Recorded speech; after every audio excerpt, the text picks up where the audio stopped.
All right. So, the Joker. Sorry, not the Joker, the Hobao GTB.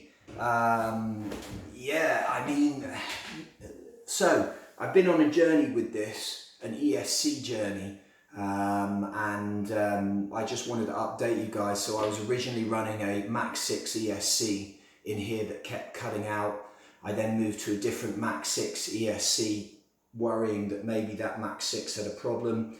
It didn't. That ESC kept cutting out. However, that ESC, because it seemed to provide less power, did actually mean that I went faster. So with the Max 6, this went, as you guys saw, 97 miles an hour. I then stuck a Max 5 in it. I didn't even use the Max 5 because you guys were telling me, listen, Max 5, Max 6, they both cut off at the same place. You've got to go castle. So I did. I went castle.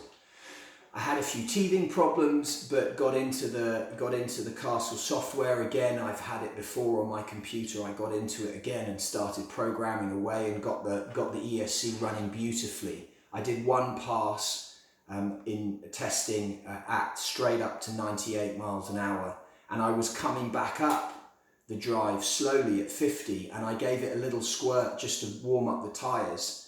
And I wasn't used to the power that this ESC delivers. And the car went from 50 to 80, actually the GPS said 88 miles an hour in a split second, and the front lifted and the wind got underneath it, and it did a huge, I didn't get it on film, but it did a huge blowover, maybe 3 meters high, 10 meters long.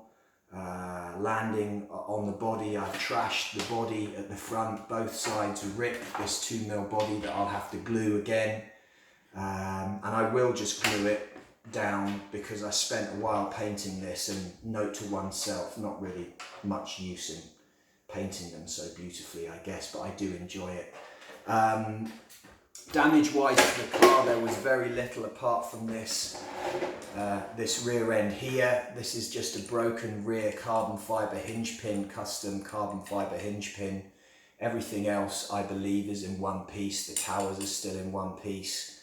The rest of the car is still in one piece. This is the Castle Creations.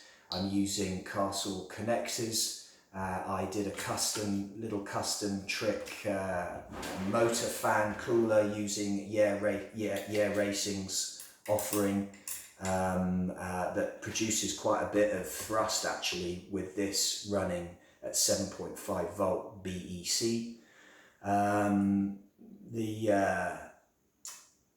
Everything else is in one piece. I'm just a little bit annoyed at myself that I trashed it.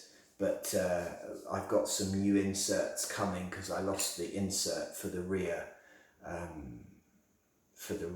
end, so I should be able to fix that pretty easy.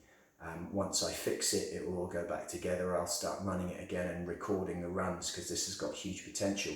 Also, I am in the process of trying to get a Saga RC custom RC full carbon fibre plate chassis to lower the weight even further, although I am running a Hobao lightweight chassis on this car.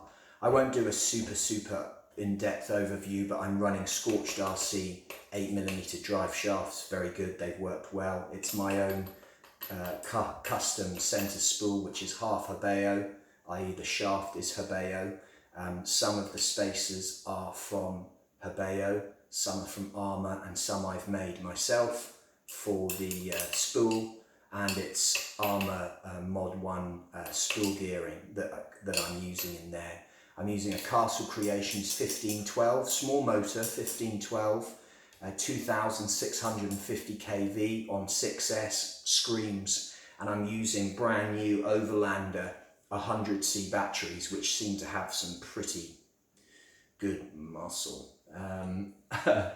Carbon fibre custom shock towers were cut by Lee at Custom RC Upgrades, as were all the suspension hangers. I put a new front end on it from the car that came, new front end went on, and all of the plastics I treated in the way that I've said on my channel before, I stick them in the dishwasher, come out the dishwasher, soak them in GT85 for a few days, then wipe them down. They come out brand new, the plastic parts do. I don't know if I've done some damage to the rear A-arms at the back here. I don't think so, but we'll find out. And I think the pins are okay. It's just the rear hinge pin that broke. There doesn't seem to be any damage to the wheel, although there's a scuff mark on the wheel. So this will be back out on the track, and I promise you I'll start filming all the runs now, because I'm getting to a level where it's worth filming them. I go down every day to the drive and I run maybe 60, 70, 80 mile an hour testing stuff. It'd be very boring for you guys, so I haven't showed you any of that. I'll get this car up together again and back on the track as soon as I can, and start filming it going hopefully over 100 miles an hour, over 120 miles an hour hopefully. I've got big plans for this little car. It's done very well so far. That is about it. Peace.